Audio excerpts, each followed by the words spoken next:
My cheating husband got my best friend pregnant twice. Here's what happened. Subscribe to Am I the Jerk on YouTube and hit the bell for notifications.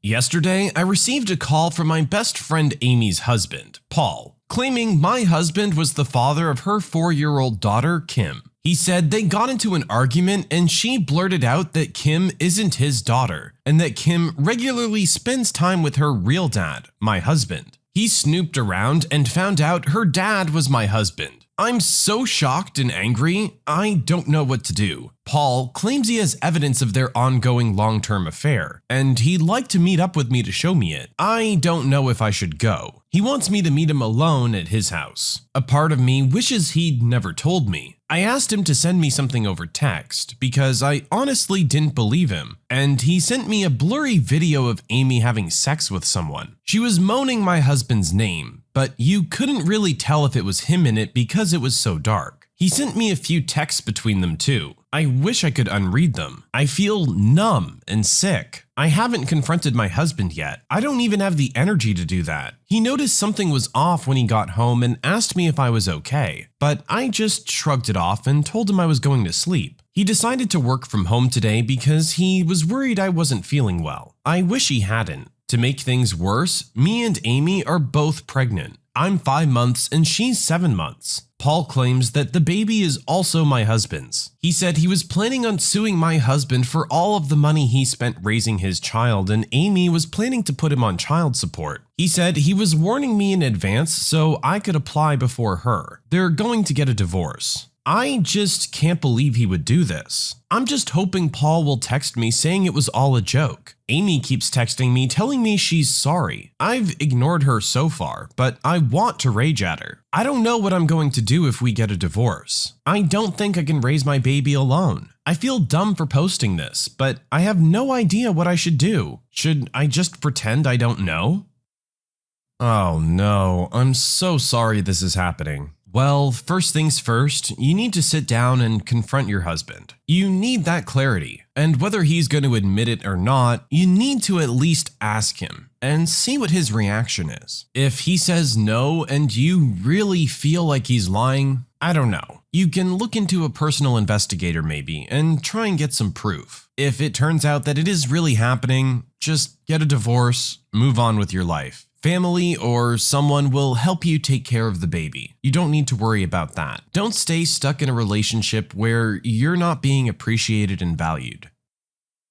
I'm going to HR because I think the nickname my colleagues gave me is just straight up harassment. Long story short, I'm a nurse at a hospital, and I go to different floors as my job to help out. I have a pretty common name. Think Jessica or Amanda. There are several nurses with my name throughout the hospital, and sometimes multiple on the same floor. Today, I was working on a hall with a new nurse who didn't know me yet. She commented on how it was weird that this floor had 3 Jessicas on it. She asked me which one I was. I guess she thought I just worked on that floor, and I told her my last name. Then she asked if I knew the Jessica with the nipples that worked on float pool. The charge nurse was nearby and I noticed her eyes get kind of big, and she looked nervous all of a sudden. I was confused for a moment because I'd never heard this description, and as far as I knew, I was the only Jessica in float pool. It dawned on me that she was referring to me without knowing I am apparently Jessica with the nipples. I guess this was just a known thing about me, because that nurse avoided me like the plague all day, and so did everyone else. The charge nurse tried to make it into a joke with me at lunch, and I laughed to hide my embarrassment, but I'm mortified. I had noticed my nipples sparingly in the bathroom mirror and thought it was just a rare thing when cold. I guess my nipples show through my sports bra and scrubs on a regular enough basis that it's become my secret identifier. I told a friend I was thinking about going to HR about this, but they said it was obviously a harmless identifier that I was never supposed to find out about, so it should have been no harm, no foul. Same as Jessica with the red hair or something like that. I feel it's not harmless though to use an identifier that's so embarrassing and made me the butt of jokes. I think I could be the jerk because I don't know what HR would do, and what if it's too extreme? I don't want anyone to be fired. If you don't want anyone to be fired and you just want the nicknames to stop, I would just address it. Up till now, you've been very passive with the people who are actually calling you this nickname. Just say, hey, I don't like that. Please don't do that. Even when I'm not around, don't call me by that. I'm sure they'll quickly be able to find another form of Jessica to call you. No harm done, no HR involved, no one loses their job. Because honestly, I don't think your colleagues are doing it with any kind of sexual connotation or harassment intended. But maybe I'm wrong.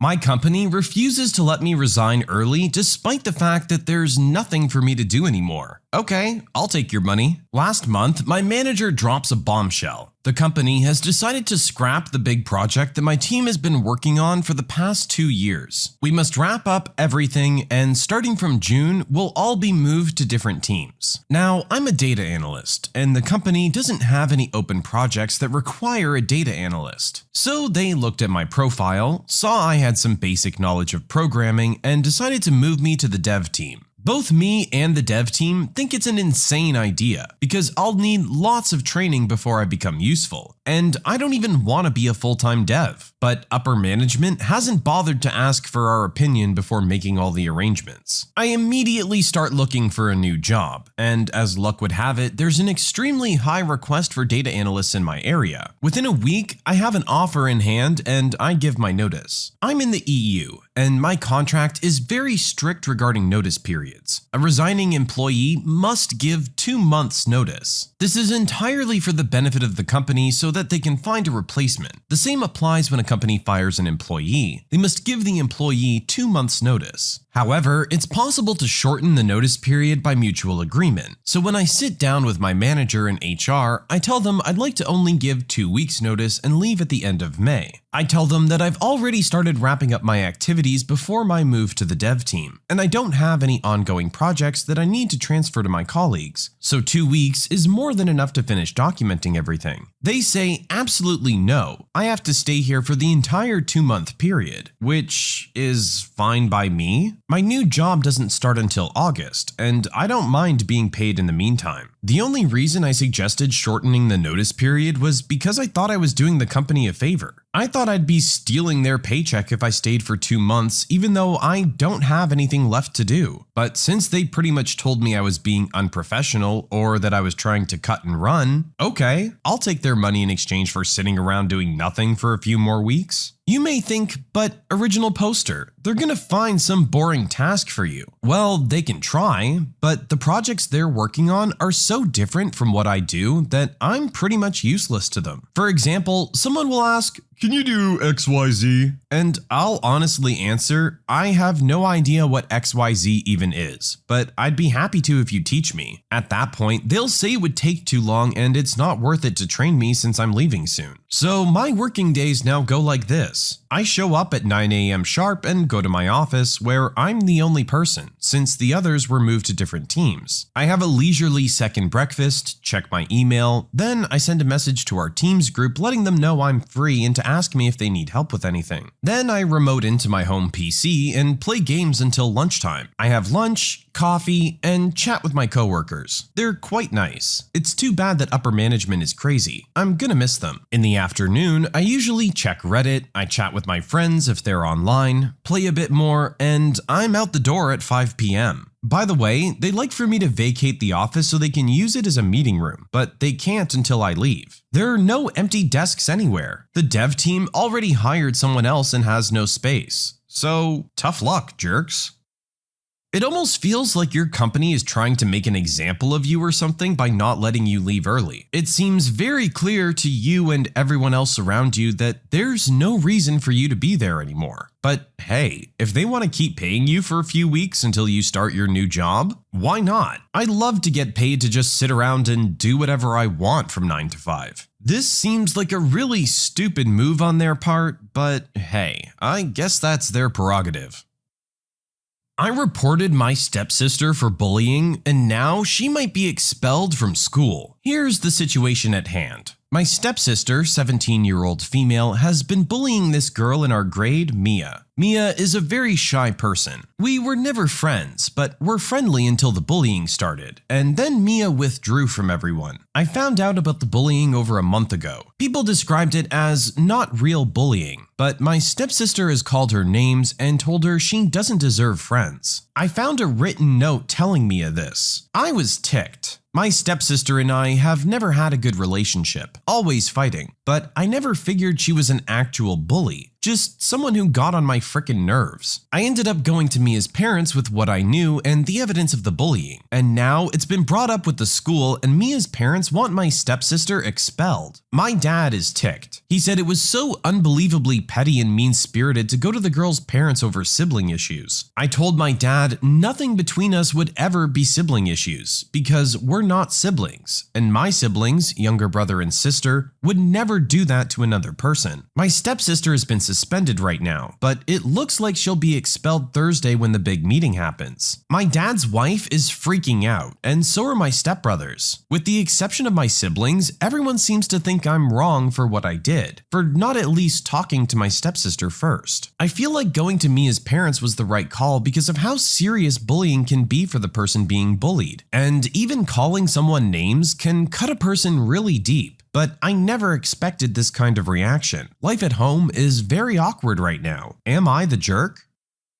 It's pretty clear the jerk in this story is your stepsister, but let's analyze your actions here. I do agree that a conversation with your stepsister could have happened first before throwing her under the bus, but I would understand why you might not want to be directly involved and would rather just she be held accountable for her actions, because at the end of the day, her actions are not okay. What she's doing is bullying. Expulsion sounds a little extreme, but it's definitely behavior that needs to be addressed. Entitled woman asks me a horrible question and gets insulted when I fire back. I'm happily married to a gay man, and yesterday, my husband and I were at a friend's house celebrating their birthday. At the end of the party, a small group of people were sitting around the fire talking crap when a woman who I don't know, friend of a friend type thing, asked me and my husband straight to our faces, "So, do you like being screwed up the butt, or is that your husband?" And before all of you ask, no, she wasn't drunk. She was the designated driver. I replied, "Do you like to screw on all fours or on your back?" She got mad and stormed off, calling me a jerk. At the time, everyone there laughed. Most were drunk, but the woman was my friend's girlfriend's relative of something, and now he and his girlfriend are getting some backlash. He's mad at me now, because even though what she said was offensive, I didn't need to stoop to her level. I'm starting to feel bad about it. The last thing I wanted was to cause trouble for my friend. So, am I the jerk?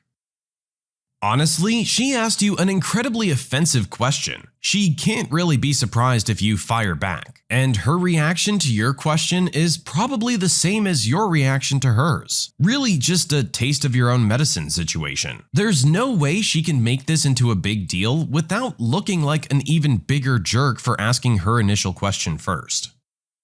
My daughter refuses to talk to me, so I refuse to pay her tuition. I, 45-year-old male, decided to stop paying my 19-year-old daughter's college tuition after she blocked me basically everywhere and won't talk to me. This started about 2 years ago, when I found out my then ex-wife, Bertha, 44, had an emotional affair and was kissing someone else. My ex and my daughter were really close. She was her only daughter while we had 2 younger sons. Though the divorce did change our relationship, I was still on good terms with my daughter. A couple months after that whole mess, one of my friends, Stacy, 31, was really there for me the whole time, and we decided to get together. I don't think our relationship is wrong. We're both over 30 and actual adults. Once again, we were mostly cordial still, though I'm pretty sure my ex had made some nasty remarks. Life went on until recently Stacy figured out she was pregnant. I do realize I'm older than the average dad, but once again, I don't think I did anything wrong. I also proposed to her because I do genuinely love her. My sons were entirely supportive and actually pretty excited when I told them. My daughter, on the other hand, got super mad, and presumably this is what led to the blocking silent treatment. All of this happened during December. Stacy gave birth 2 weeks ago, and we're talking about cutting my daughter's tuition for next year because she hasn't been at any family functions and hasn't talked to me since January. She figured it out through her college portal and got really mad once again. She talked about how I was marrying a person so much younger than me and so forth. It's like she only wants me for my money and doesn't want anything to do with me. Am I being the jerk here?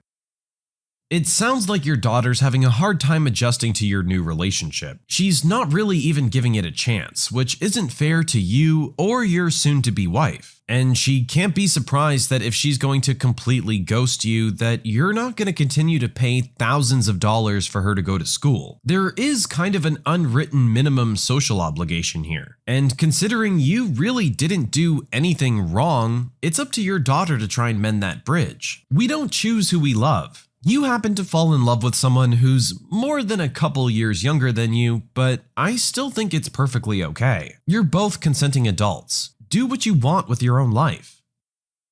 I told my sister nothing she ever does is more important than my wife's school. My wife decided earlier this year she wanted to get a master's degree in business. She's been working full-time and attending school part-time on nights and weekends. She's taking summer classes so she can graduate sooner. One evening, when I wasn't home from work, my sister, a single mother who lives with my parents, came by unannounced and just dropped off her kids, 6-year-old male and 3-year-old female, because she had something to do. My wife was flustered because she was trying to get a mini paper done, and my sister said, "F you, here are my kids," and left. I left work early and took the kids back to my parents, and I found out my sister had a random meetup with her best friends because her friend got dumped. She thought this was important enough to disrupt my wife. We argued over how irresponsible my sister is, and I told her nothing you ever do in your life will be as important as my wife's school or career. My sister started crying about how I was being so unfair to her. It's hard for her as a single mom at her age. I told her, you made that mistake twice and thought everyone would help you.